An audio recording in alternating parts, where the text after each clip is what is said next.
Hello there, folks. There is not a single prominent member of the Reform Party or the previous Brexit Party who is not in some way culpable for the scenes we are currently seeing on our streets in the United Kingdom. Farage, Tice, Habib, Bull, Daubney, the list goes on. One of the worst happens to be Alex Phillips, now of Talk TV. She was at her most putrid during this exchange with former Labour Party spokesman James Mathewson. Let's just get straight into it. The reason I say I think the government are frankly dangerous is because we have a situation that is clearly mushrooming out of control. It's not being quelled. And when Sir Keir Starmer turned around first time and said, far-right thugs, a load of people online, to me, demonstrably looked like quite ordinary people, started posting their photos and doing hashtag, I'm a far-right thug and so on and so forth. And as Tim and I were discussing earlier, when you talk about far-right as a political concept, they're normally people with matching shirts and a manifesto. When this started as people with ordinary concerns. Now, after the backlash again... The look of bewilderment on his face is, I hope, shared by all of us. Alex Phillips believes the Southport rioters had ordinary concerns. Those concerns, by the way, being whether the culprit of the Southport atrocity was either Muslim and or a recent arrival on a dinghy. I don't know about you lot, but I wouldn't consider those ordinary concerns. In her bigoted mind, they may well be. Isn't that a worry? That's at the top of her list of concerns. It's an easy life. Using that language, he then went on to do the same again. And to me, and I want your opinion on this, to me in doing so, what he did was further anger and alienate people who are using, a crisis in this country as an excuse to carry out the most awful violence and thuggery and behaviour that defiles our flag, frankly. These people need to be locked up. They're monstrous. But it also, I think, has excused really appalling behaviour on the other side, who now seem to be justified in righteous indignation. We're talking about Muslim communities, young men from those communities who feel disaffected, who are picking up, in some instances, weapons and forming mobs. So actually, far from making the situation go away and calming it down, I would suggest that he's thrown an accelerant onto the fire. Do you think he's handling this well?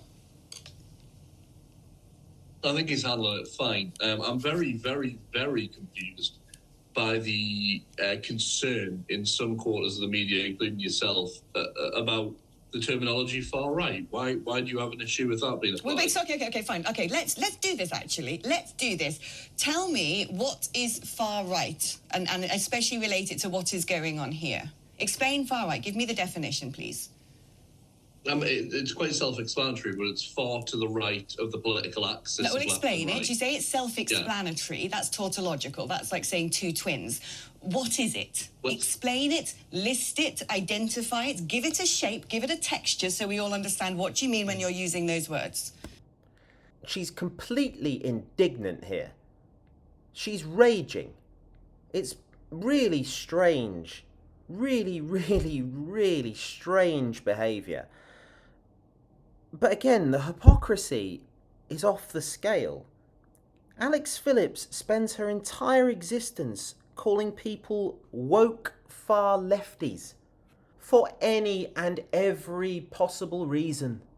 Yet when anybody cites the far right, suddenly she demands a precise definition of what the far right is.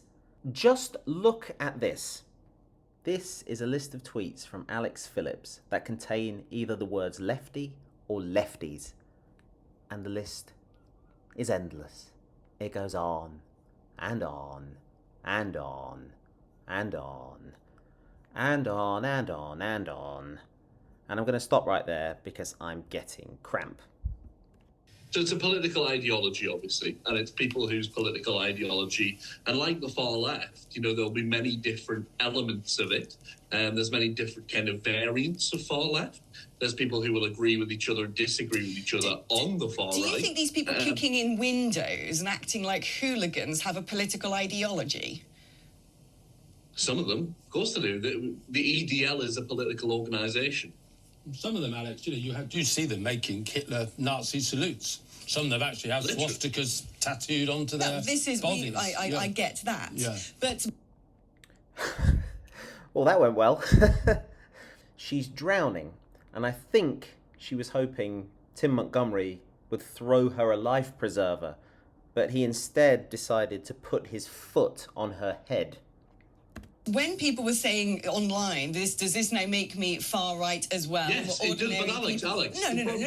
The problem is, when ordinary men and women were putting their pictures up on Twitter, who frankly just looked like, Bob and Jane next door, and people who served in the army and former police officers and people of all colours and creeds saying, I am now a far right side. Were they? We need to address a bigger problem here, okay? And it makes people uncomfortable, and I'm sorry about that. But when people say, am I far right? Am I racist because I hold these views? Then if you do hold those views, then yes, you are. Okay, what are these views?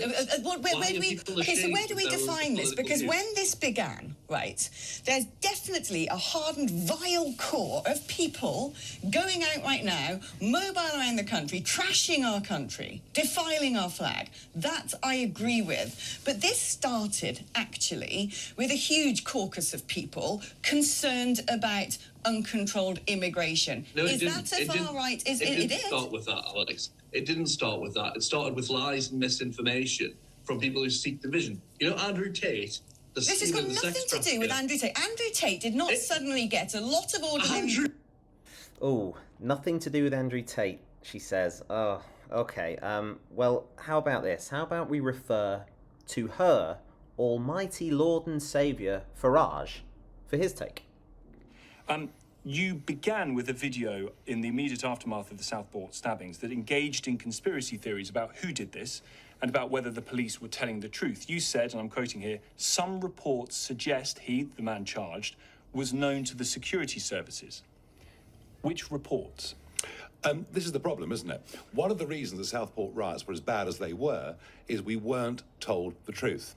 There were stories online from some very prominent folks with big followings, Andrew Tate, etc., suggesting the man had crossed the English Channel in a boat in October 2023. Other suggestions that he was an active Muslim. And much of this led to the riots that we saw. But you amplified. Yes, that's Nigel Farage essentially confessing he used tweets containing total lies from Andrew Tate to whip up the mob into a frenzy. Of course he didn't confess to that, but reading between the lines, that's exactly what he did. I don't care whether he wants to confess to it, that is what he did. He used the lies and misinformation of his fellow attention-seeking social media grifters to suggest the public had been misled by the police over the race, religion and origin of the Southport attacker. It's upset about what is changing in their communities.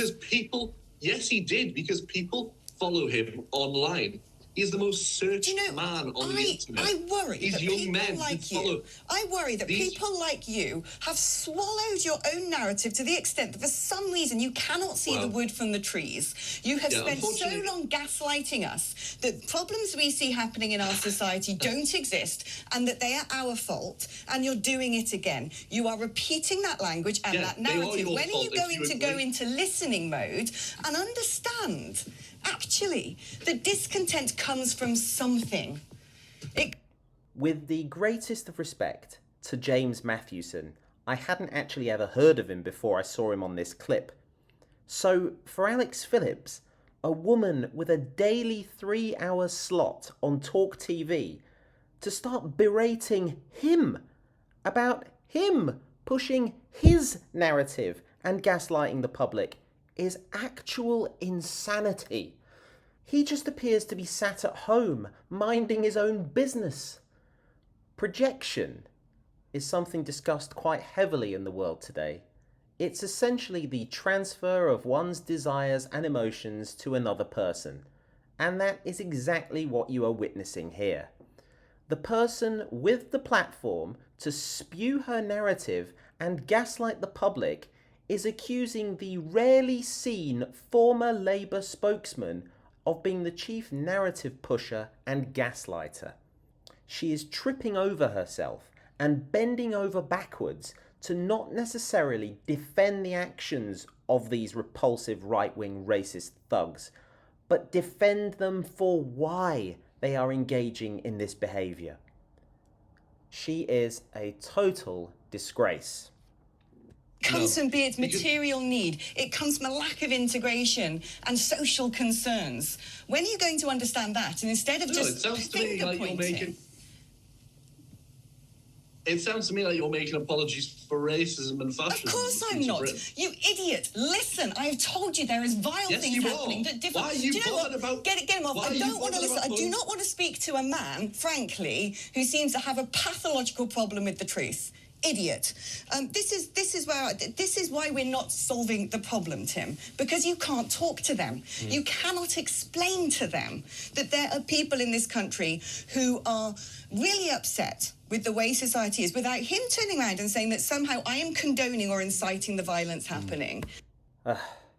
1 in 5 people in the United Kingdom live in poverty, in one of the richest countries in the world.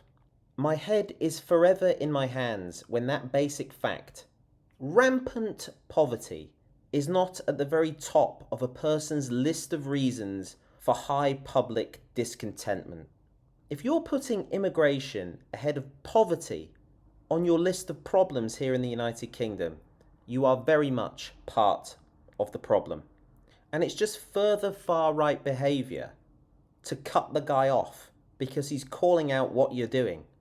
Once again, Phillips, her colleagues at Talk TV, her former colleagues at GB News and Reform UK have managed to convince people the cause of all their problems is the other. It's simply not true. So to even entertain them by engaging in the discussion would be doing the entire country a disservice. She shrieks, "This is why we cannot solve the problem, because she cannot talk to us." Of course you can talk to us, but we are going to shut your nonsense down because it's not true.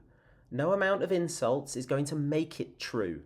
To accept even 0.01% of what you are saying would be to give your lies some credit, and we simply aren't prepared to do that because you are a danger to all and sundry. And finally, let's head back to Twitter, where Alex Phillips, one of her many thousands, millions, infinite amount of tweets containing lefties or lefty, she posed this question: why do lefties sneer at people who don't think or vote the way they do? I would say to you, Alex, why do righties, particularly far righties, rage at people who don't think the way they do? That's a question you have to ask yourself. Thank you for watching, folks, and I'll catch you again soon.